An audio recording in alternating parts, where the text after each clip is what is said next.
FOMO, fear of missing out. This is a tactic that dealerships use to help you make a quicker decision. Why do they want you to make a quicker decision? There's a few reasons. One is if you have less research and you jump on something, then they have a little bit more opportunity. You have less tools in your tool belt to battle and make sure you're getting the right price. The other reason is the moment you leave their dealership or you're not talking with them, there are hundreds of other dealerships.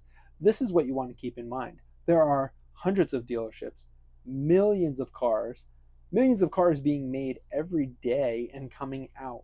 So you don't have to jump right on that car. As much as the dealer will say, oh, it's going to be gone by this weekend, it might leave today. Oh, someone was just looking at it.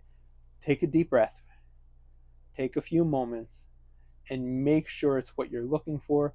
Don't make a rash decision, because buyer's remorse is a very real thing. People will wake up the next morning and be very upset that they purchased something.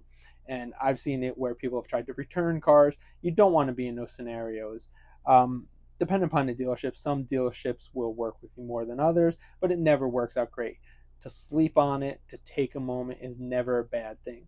Now, if it's the right car, fitting through in your budget, fitting with your total price, and you've gone through all the steps, pull the trigger, go for it, enjoy the car. Keep in mind, if you do make a decision that you shouldn't have, a car does have value. So there's ways to get out of cars. You can trade in cars.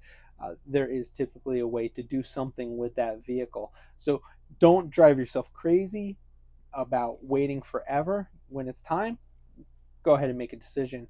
But make sure that you're not getting pushed into that decision, because you want to make sure you're doing what's best for you. Remember, it's your money, you're purchasing.